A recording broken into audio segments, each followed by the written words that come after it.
नमस्कार, अरुणाचल समाचार में आपका स्वागत है। मैं हूं यारामता सिंह आंगू। आइए बुलेटिन में सबसे पहले देखते हैं मुख्य समाचार। केंद्रीय आयुष मंत्री सर्बानंद सोनोवाल ने कहा, पीएम मोदी के नेतृत्व में केंद्र सरकार पूर्वोत्तर राज्यों के विकास और कल्याण को दे रही है प्राथमिकता। पिछले 8 वर्षों में पूर्वोत्तर क्षेत्र में त्वरित गति से सड़क, रेल, हवाई और जलमार्ग सेवाओं के विस्तार से विकास को मिली एक नई गति।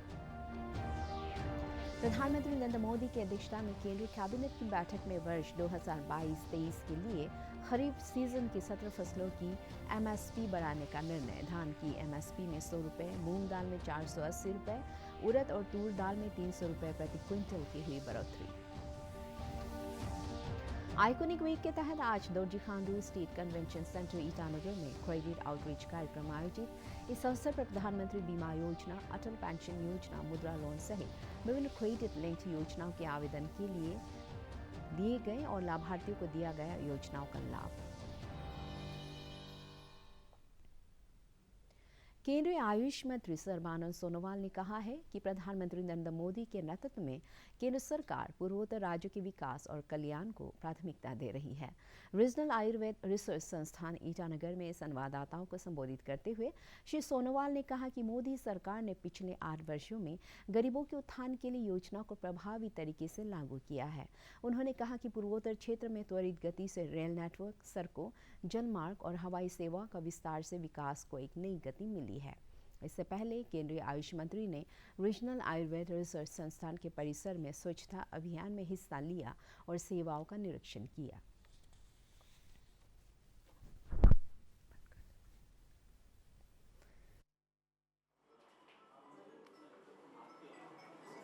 परम आदरणीय प्रधानमंत्री जी ने नॉर्थ ईस्ट को जिस हिसाब से खड़ा किया है, जिस हिसाब से मदद किया है, इसके वजह से आज नॉर्थ ईस्ट की सारे प्रदेश, सिक्किम हो या त्रिपुरा हो, मिजोरम हो या मणिपुर हो, मेघालय हो या नागालैंड हो, अरुणाचल प्रदेश हो या असम हो, 8 प्रदेश देश के अलग अलग प्रांतों का साथ आगे बढ़ने में सफलता प्राप्त की है। आज आप देखिए, मोदी जी के कार्यकाल में 8 साल के अंदर 2 लाख यानी 2,63,000 करोड़ से ज्यादा यहां उन्होंने मदद की है और इतना भारी मात्रा में उन्होंने यहां अपने बजट की सपोर्ट के जरिए हमारे कनेक्टिविटी और कम्युनिकेशन व्यवस्था को मजबूत किया है। आप देखिए, ट्रांस अरुणाचल हाईवे अभी हर डिस्ट्रिक्ट हेडक्वार्टर को जोड़ने लगे हैं और उसी हिसाब से हर प्रदेश में सड़क बनी है, पुल बने हैं, तो जिसके वजह से आज नॉर्थ ईस्ट के लोगों को आगे विकास के रास्ते पर अपने शक्ति दिखाने में उनको विशेष सपोर्ट मिली है। तो इसलिए मैं पिछले 8 साल की जो भी सफलता की इतिहास, इसके बारे में आप लोगों को मालूम है कि मोदी जी के कार्यकाल में नॉर्थ ईस्ट में ब्रह्मपुत्र के ऊपर कितने पुल बनी है और नॉर्थ ईस्ट की हर राजधानी के साथ रेलवे कनेक्टिविटी संभव करने के लिए उन्होंने कदम उठाए हैं। ये बहुत महत्वपूर्ण चीज है। सबका साथ, सबका विकास, सबका विश्वास और सबका प्रयास, उसी हिसाब से नॉर्थ ईस्ट के हर प्रदेश को देश के मूल बिंदु में उन्होंने शामिल किया और इसके वजह से आज देश की जो भी राष्ट्रीय बजट, इस बजट से हमें जो भी सपोर्ट मिले, जो भी पैसा मिले, इसके वजह से आज नॉर्थ ईस्ट में आधुनिक व्यवस्था खड़ा हुई है। और आप देखिए, उड़ान स्कीम के द्वारा आप अरुणाचल प्रदेश के अंदर चाहे पासीघाट हो या चाहे तेजू हो और नई हमारे जहाज आज उड़ने का काम शुरू हुआ है और साथ साथ में हमारे जो ग्रीनफील्ड एयरपोर्ट ईटानगर का पास बन रहा है, वो भी इसी साल में कंप्लीट होने जा रहा है। तो इसी हिसाब से मुझे लगता है कि आप ट्रेन को देखिए, हवाई जहाज को देखिए, जल मार्ग को देखिए और सड़क को देखिए, हर व्यवस्था में आज कनेक्टिविटी और कम्युनिकेशन जिस हिसाब से मजबूत किया गया है, ये मोदी जी की निष्ठापूर्वक उठाए हुए कदम है। अंतर्राष्ट्रीय योग दिवस कार्यक्रम का काउंटडाउन शुरू हो गया है। हमारे संवाददाता प्रियभांशु रंजन ने योग दिवस की तैयारियों के बारे में केंद्रीय आयुष मंत्री सर्बानंद सोनोवाल से बातचीत की। श्री सोनोवाल ने कहा कि देश भर में आगामी 21 जून को अंतर्राष्ट्रीय योग दिवस समारोह के आयोजन के लिए व्यापक तैयारियां की गई हैं। हमारे साथ हैं आयुष मिनिस्ट्री के मिनिस्टर श्री सर्बानंद सोनोवाल, और जैसा कि आप जानते हैं कि आगामी 21 जून को योग दिवस मनाया जाने वाला है और केंद्रीय आयुष मंत्रालय ही योग दिवस का आयोजन करता है पूरे देश भर में। तो आइए जानते हैं कि योग दिवस को लेकर क्या तैयारियां की जा रही हैं। जैसे आप लोगों को मालूम है, ये जो इंटरनेशनल डे ऑफ योगा विश्व भर में इसको निष्ठापूर्वक मनाया जाता है और आज ये विश्व भर में योग का जो लोकप्रियता बढ़ चुका है, इसके पीछे हमारे देश के आदर्शवादी नेता माननीय प्रधानमंत्री नरेंद्र मोदी जी है। आप सबको मालूम है 2014 में यूएनओ में जब माननीय प्रधानमंत्री जी ने योग को विश्व भर में सब लोगों को अपनाने के लिए जो आह्वान किया था, प्रस्ताव रखा था, उसी प्रस्ताव को यूएनओ ने स्वीकृति दिया और साथ साथ में 21 जून हर साल इंटरनेशनल डे ऑफ योगा मनाने का निर्णय किया। इसकी वजह से आज 7 एडिशन तक सफलपूर्वक हो चुका है विश्व भर में और अगली 8 एडिशन भी हिंदुस्तान के साथ साथ दुनिया में इसको बड़े धूमधाम से मनाया जाएगा और निष्ठापूर्वक लोग इस अभ्यास में जुड़ जाएंगे। आपको मालूम है कि योग से निरोग आज विश्व भर में ये विज्ञान को लोगों ने स्वीकार किया है और माननीय प्रधानमंत्री जी ने निरंतर इस विषय पर जिस हिसाब से उन्होंने लगे हुए हैं और उनकी निष्ठापूर्वक कदम के वजह से आज हिंदुस्तान को भी दुनिया में इस सिलसिले में अलग सा एक स्वीकृति मिला है, पहचान मिला है और इस बार भी इंटरनेशनल डे ऑफ योगा को हम सफलपूर्वक मनाने के लिए आजादी के अमृत महोत्सव काल में माननीय प्रधानमंत्री जी के निर्देश में देश की 75 आइकॉनिक लोकेशन में इसका आयोजन किया जा रहा है और इस सिलसिले में माननीय प्रधानमंत्री जी अगली 21 जून को मैसूर में जो मास योगा डेमोन्स्ट्रेशन होंगे उसके नेतृत्व देंगे। साथ साथ में हर केंद्रीय मंत्री, माननीय केंद्रीय मंत्री अलग अलग आइकॉनिक लोकेशन में भी इनका नेतृत्व देंगे और उसी हिसाब से हमने देश के अलग अलग प्रदेश की माननीय चीफ मिनिस्टरगण और साथ साथ में चीफ एडमिनिस्ट्रेटर, लेफ्टिनेंट गवर्नर सबको हमने चिट्ठी के जरिए रिक्वेस्ट भेजी है। सबसे ही प्रार्थना है कि अपने अपने प्रदेश में भी ऐसे 75 आइकॉनिक लोकेशन होने और उसमें बड़े स्तर पर लोगों का सहयोग से इंटरनेशनल डे ऑफ योगा को विशेष रूप से सफलपूर्वक मनाएं और उसी हिसाब से विदेश की धरती पर भी कुल मिला के 88 नेशन में गार्जियन रिंग के जरिए इंटरनेशनल डे ऑफ योगा को सफलपूर्वक मनाया जाएगा। फिजी से शुरू होगा और उसी हिसाब से 16 टाइम जोन में इसको अलग अलग से मतलब ये क्या रूप दिया गया है और उसी हिसाब से जिस देश में पहला सूर्य का ये होगा उदय होगा उसी देश में शुरुआत होकर आखिरी देश तक 88 नेशन में 16 जो हमारे गार्जियन रिंग अलग अलग टाइम जोन में इसको सफलपूर्वक विश्व भर में मनाया जाएगा।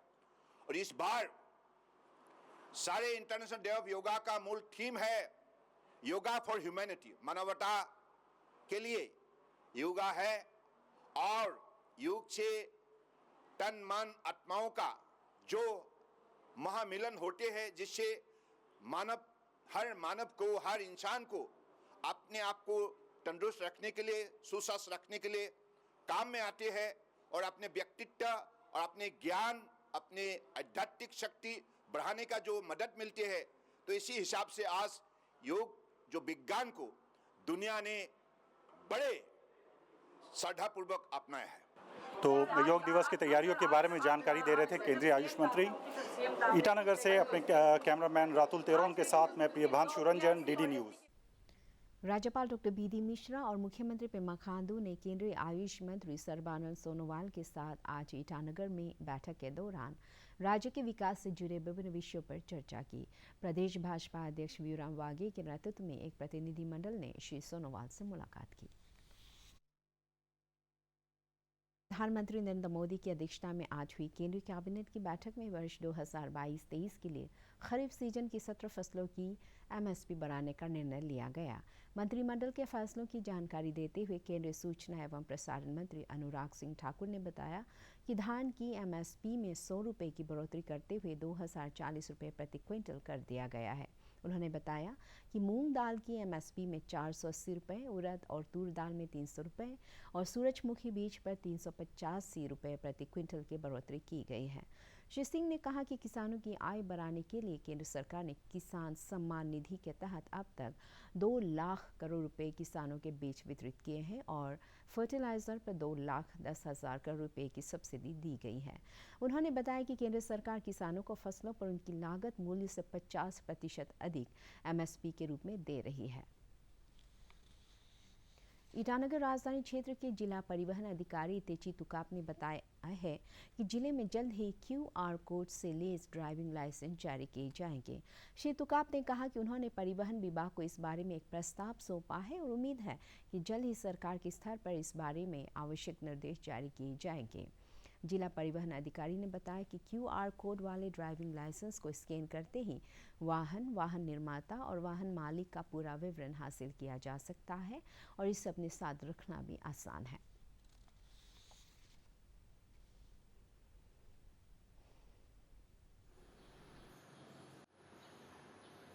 ये जो स्मार्ट कार्ड है अभी आज ही मैंने गवर्नमेंट ऑफ अरुणाचल प्रदेश को एक प्रपोजल भेज के आया है, क्योंकि आगे जो आपका चिप सिस्टम था, चिप सिस्टम जो है वो एक रीडर चाहिए, उसका कुछ मशीन चाहिए पढ़ने के लिए।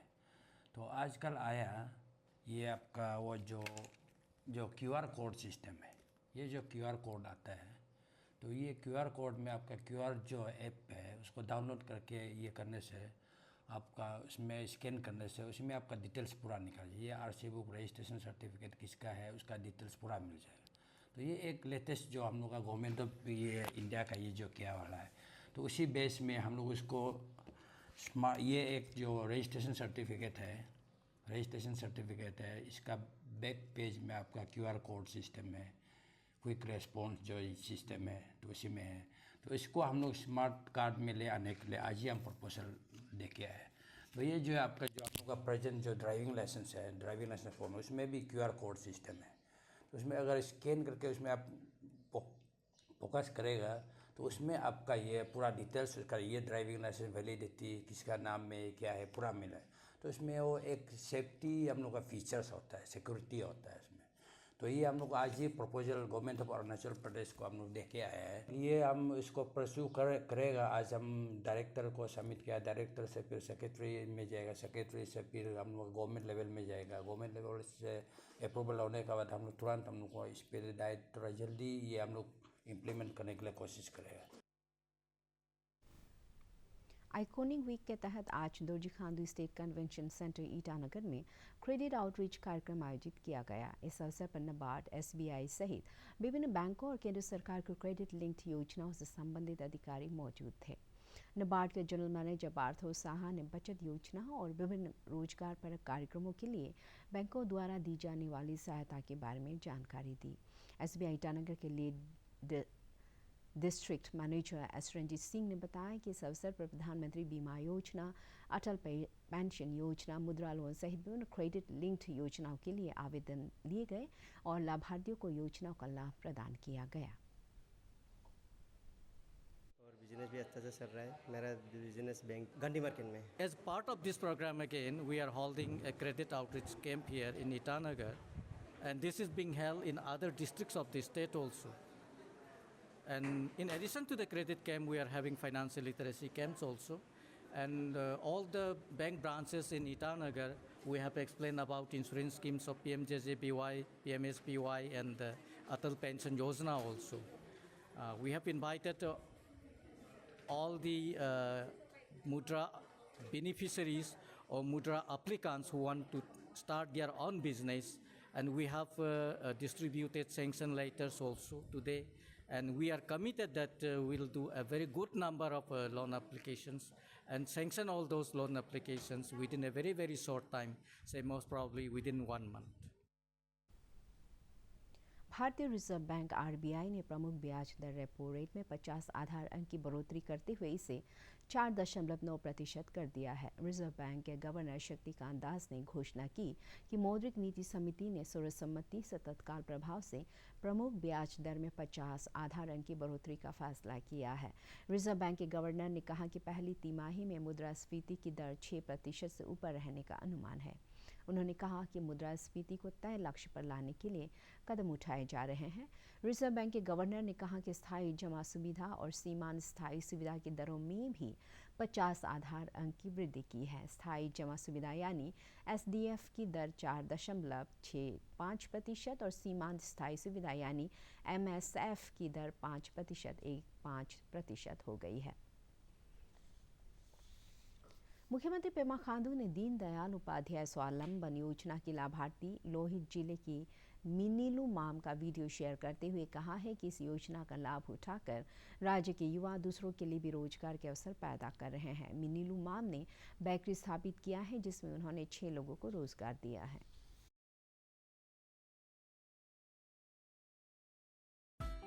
नमस्ते सभी को, मेरा नाम है मिनीलू माम और मेरे हस्बैंड का नाम है जेम्स और तौसिक। मैं मेडो लोहित डिस्ट्रिक्ट अरुणाचल प्रदेश से बिलोंग करती हूँ। मैंने अपना मास्टर्स टूरिज़्म मैनेजमेंट में ITFT कॉलेज चंडीगढ़ से कंप्लीट किया है और मतलब ग्रेजुएशन के बाद मेरे पास कोई रोजगार नहीं था। मैंने बहुत सारा जॉब इंटरव्यूज़ दिया लेकिन उसमें भी मतलब फेल हो गया, सक्सेस नहीं हुआ। फिर मुझे ये दीनदयाल उपाध्याय स्वावलंबन योजना के बारे में पता चला है, फिर मैंने उसमें अप्लाई किया है। उसके बाद ये दीनदयाल ये स्कीम्स का मदद से मैंने अपना एक छोटा सा बेकरी बिजनेस स्टार्ट किया है और मेरा बेकरी मेडो में है, यूनिट मेडो में है और मैं अभी अपना बेकरी का लेआउट वाक्रो में भी चला रही हूँ। और ये स्कीम्स के मदद से मुझे बहुत सारा बेनिफिट हुआ है। एक्चुअली मेरा ये बिज़नेस जो है मैंने अपना ही बजट से छोटा मोटा स्टार्ट किया था। फिर मुझे ये स्कीम्स का लोन अप्रूव होने के बाद मैंने अपना जो बेकरी को अपग्रेड किया, बराबर जो मशीन्स मुझे चाहिए था वो मैंने लिया है ये स्कीम्स के मदद से। ये स्कीम का मदद से मतलब मैं खुद भी अभी सेल्फ एम्प्लॉयड हो गई हूँ और मेरे अंदर अभी 6 मेंबर्स काम कर रहे हैं जिसमें से मतलब मैं वो लोग को भी अभी रोजगार दे पा रही हूँ। यूथ को भी यही रिक्वेस्ट करना चाहती हूँ कि गवर्नमेंट जॉब का पीछे ना भागे ना, अपने आप मतलब इतना सारा गवर्नमेंट स्कीम्स आता है अभी यूथ को मतलब मदद देने के लिए, यूथ को एम्पावर्ड करने के लिए। सो मैं सभी यूथ को यही रिक्वेस्ट करना चाहती हूँ कि मतलब ऐसा स्कीम्स को आप अच्छा से यूटिलाइज कीजिए और अपने आप को सेल्फ एम्प्लॉयड बनाइए ना, जॉब के पीछे मत भागिए, गवर्नमेंट जॉब के पीछे। अभी बिजनेस वगैरह बहुत सारा आप कर सकते हो और इतना अपना सेंट्रल गवर्नमेंट ऑफ इंडिया हम लोग को इतना मदद कर रहा है, यूथ को इंकरेज कर रहा है हर फील्ड में ना, वो चीज़ को आप अपना मतलब अच्छा बेनिफिट के लिए यूज़ कीजिए और अपने आप को सेल्फ एम्प्लॉयड बनाइए। और lastly thanks to the government of India and our Lohit administration to help me out with this to make it successful ना।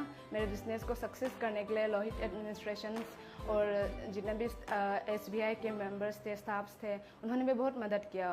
वो लोग को भी मेरे तरफ से बहुत बहुत थैंक यू सो मच।